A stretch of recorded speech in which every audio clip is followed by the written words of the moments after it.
I have to say, the Conservatives are doing all they can this morning, this afternoon, to go through those figures and to explain where they have come from.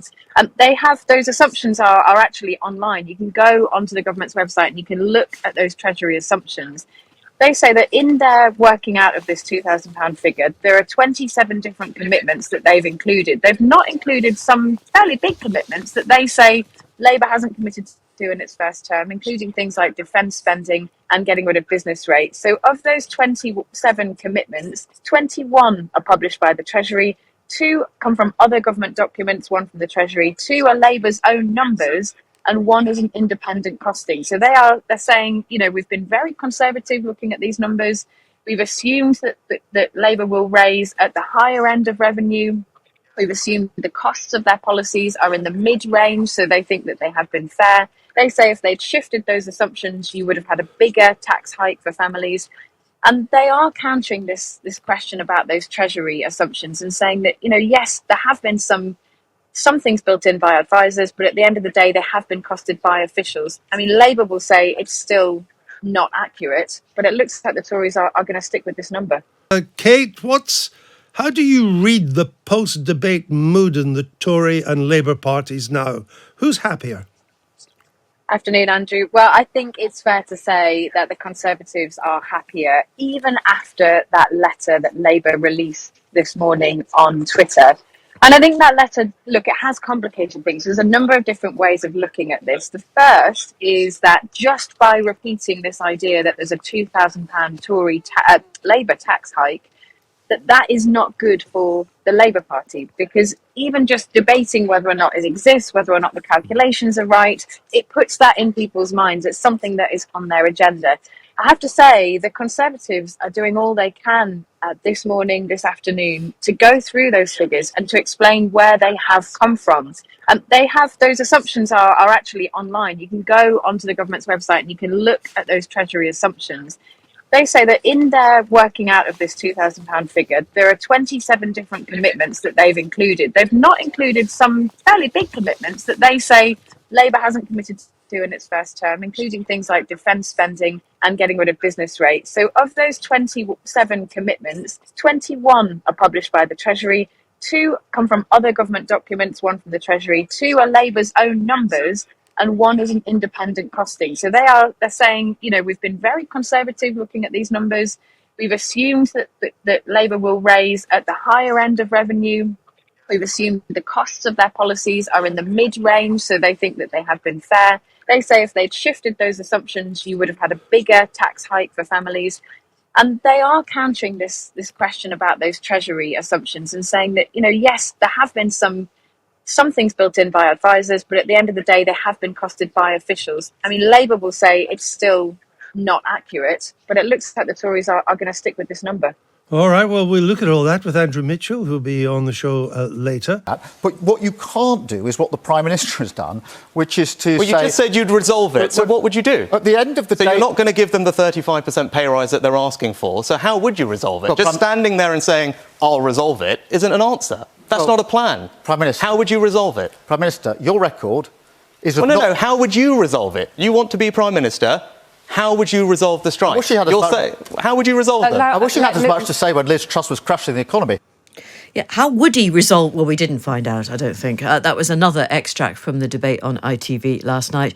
YouGov did a quick poll afterwards, and in that poll, they found that Sunak just edged it, 51 to 49%. Kate McCann is Times Radio's political editor. She was at the debate last night, but she's been on the Labour campaign bus today.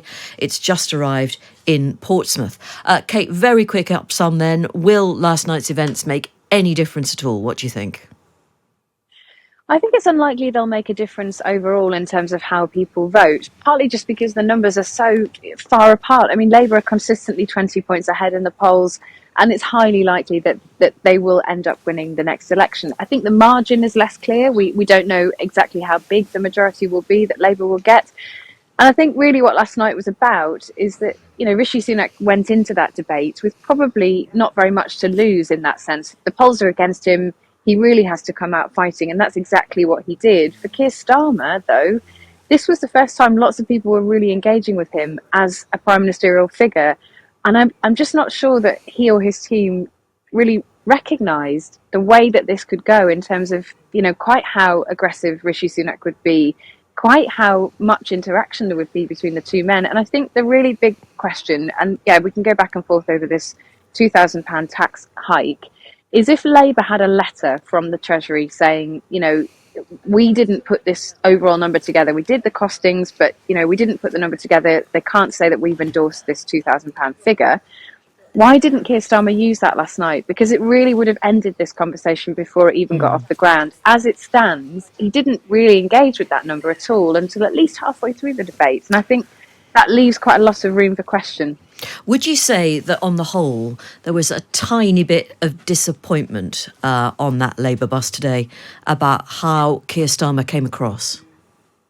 Yeah, certainly there was a recognition last night, especially, and today they've bounced into the next stage of the campaign. But you cannot get away from the fact that Labour advisors wish that Keir Starmer had come out sooner and said that £2,000 figure was it was made up, it didn't make sense, and really challenged it like Labour has done today. And they recognise that was a miss. I think the big question is why. Some people say it was because Starmer didn't want to come across as aggressive. He didn't want to go toe-to-toe with the Prime Minister in that way. But I think that probably is a judgment mistake. And really, it should have been something that they recognise. And it will no doubt be something they take into the next debate.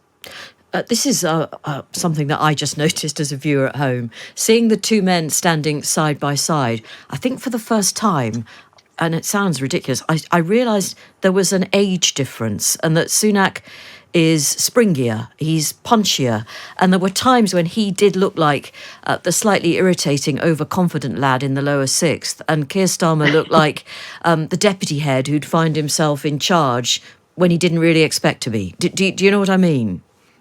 I know exactly what you mean, and that's why those TV debates matter in so many ways. It's often not necessarily about what those two men were saying in terms of the real detail of policy.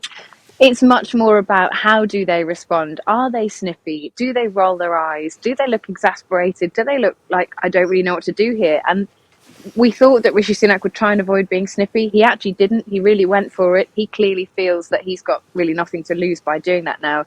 But you're right. I think Keir Starmer, there were moments where he closed his eyes longer than a blink, and it did look a little bit like somebody who was floundering, somebody who was thinking, I didn't expect this. And I found it really interesting that Tim Shipman said earlier when he was talking to Matt Chorley that he'd been told that the Labour leader decided to prepare for the debate last night by sitting in his hotel room alone for most of the afternoon and evening yesterday. And that might give you a sort of an insight, if you like. Sorry, I'm in a harbour. That might give you an insight into where things maybe didn't go necessarily that well. Because if you don't have somebody giving you the back and forth and saying, well, look, he might say this or he might do this, you can't practice those lines. And I think that may be where it fell down. OK, well, we'll throw it open to the great British public, Times Radio listeners, and we'll get more of what they think this afternoon. Kate, thank you very much. If you've got a view, 0333 003 2353. How did you find it as a viewer? Did you like the format of it? It was more than enough for me. I know some people are saying it should have been longer.